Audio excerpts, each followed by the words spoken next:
जय माता दी। हमारे YouTube चैनल में आप सभी का स्वागत है। आज की इस वीडियो में हम आपको बताने जा रहे हैं मासिक धर्म में कैसे करें नवरात्रि के व्रत और पूजन विधि। मासिक धर्म होने पर किन नियमों का पालन करना चाहिए। अगर अभी तक आपने हमारे चैनल को सब्सक्राइब नहीं किया है तो हमारे चैनल को सब्सक्राइब अवश्य करें, साथ में घंटे के निशान को ज़रूर दबाएं ताकि आने वाली नई वीडियो का नोटिफिकेशन सबसे पहले आप तक पहुंच सके। तो आइए जानते हैं मासिक धर्म में कैसे करें नवरात्रि पूजन और माँ दुर्गा की विशेष पूजन अर्चन। नवरात्रि में घर घर में माँ दुर्गा की स्थापना और पूजन किया जाता है।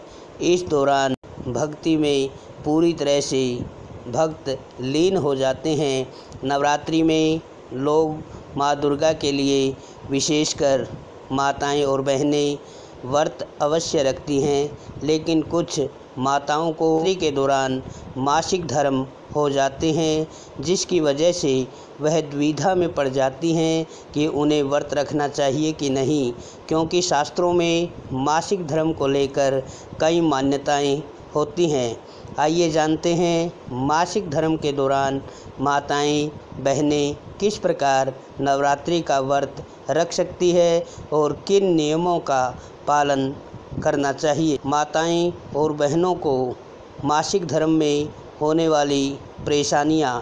नवरात्रि को 9 दिनों का लंबा और सबसे पवित्र पर्व माना जाता है। यह पर्व ध्यान, साधना, तप और पूजन द्वारा आध्यात्मिक शक्ति के विकास के लिए प्रख्यात है, लेकिन स्त्री के साथ बहुत अधिक संभावना है कि 28 से 32 दिनों के मध्य घटित होने वाला उसका मासिक धर्म इन्हीं 9 दिनों में घटित हो जाए।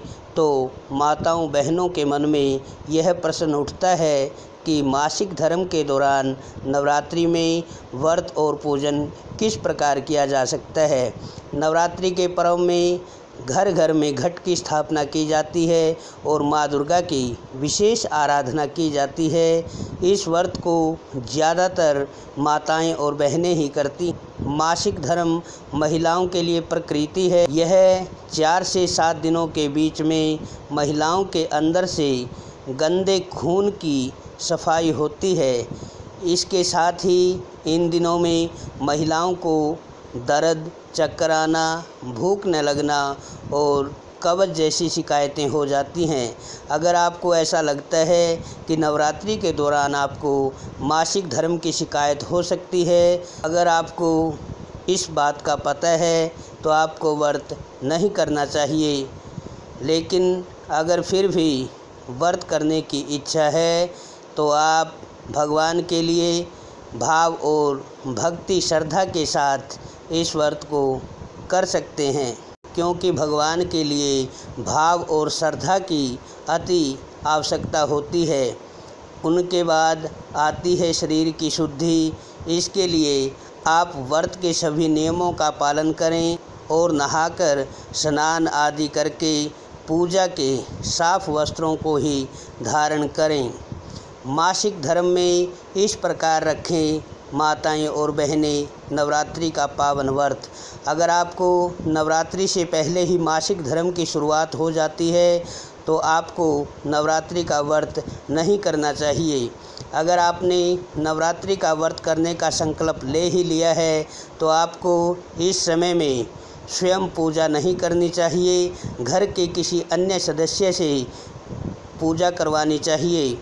मासिक धर्म के समय आपको दुर्गा सप्तशती का पाठ नहीं करना चाहिए, क्योंकि श्री दुर्गा सप्तशती का पाठ विशेष शुद्धि के साथ ही किया जाता है।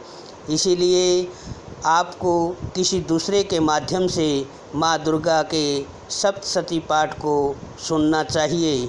इसके सुनने से आपको विशेष फल की प्राप्ति होती है। मासिक धर्म के दौरान माता के मंत्रों का मानसिक जाप करें और उनका मानसिक ध्यान करें, क्योंकि ऐसा करने से आपको व्रत के पूर्ण फल की प्राप्ति होगी।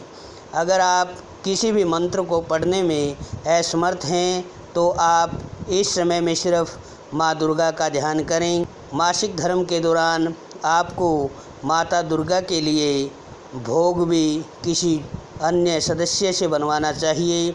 आपको स्वयं माता को भोग नहीं लगाना चाहिए।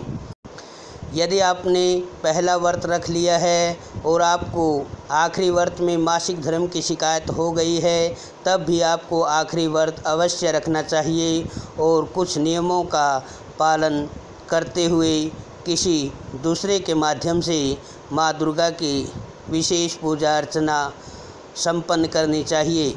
नवरात्रि में जिस समय आपका मासिक धर्म समाप्त हो जाए, उस समय नहाकर साफ वस्त्र को धारण करें और माँ भगवती दुर्गा का विशेष पूजन अर्चन करें। उस समय पूजन में उतने ही लौंग के जोड़े चढ़ाएं जितने दिन आपने माँ दुर्गा का पूजन नहीं किया हो। नवरात्रि के आखिरी दिन जाने अनजाने में हुई सभी गलतियों के लिए माँ से क्षमा याचना अवश्य करें। मासिक धर्म के दौरान नवरात्रि में किन नियमों का पालन करना चाहिए? अगर आपको नवरात्रि में मासिक धर्म आ गया है तो सबसे पहले मंदिर में जाना वर्जित है। इस समय में भगवान के पूजा के पात्र को बिल्कुल स्पर्श नहीं करना चाहिए। मासिक धर्म में माता की ज्योति और कलश का स्पर्श भी निषेध बताया गया है। नवरात्रि में माता का भोग और प्रसाद को न छुएं। इस समय में आपको माँ भगवती का भोग भी नहीं बनाना चाहिए और न ही उसको स्पर्श करना चाहिए। नवरात्रि में न तो झूठ बोलें और न ही किसी की निंदा करें। अगर आपने नवरात्रि का व्रत रखा है तो आप एक समय भोजन करना है, लेकिन यह भोजन आपको स्वयं नहीं बनाना है, किसी और से ही बनवाना है। इस समय में आपको किसी भी धार्मिक पुस्तक या अन्य चीज़ों को नहीं छूना है, लेकिन आप इन किताबों को किसी और के माध्यम से सुन सकते हैं। मासिक धर्म के दौरान आपको माता की मूर्ति का भी स्पर्श नहीं करना है। मासिक धर्म के दौरान सभी प्रकार के धार्मिक क्रियाकलापों में भाग नहीं लेना चाहिए। जिस दिन आपका मासिक धर्म समाप्त हो जाए, उस दिन आप माँ दुर्गा की विशेष पूजन अर्चन कर सकते हैं और माँ भगवती का शुभ आशीर्वाद प्राप्त कर सकते हैं।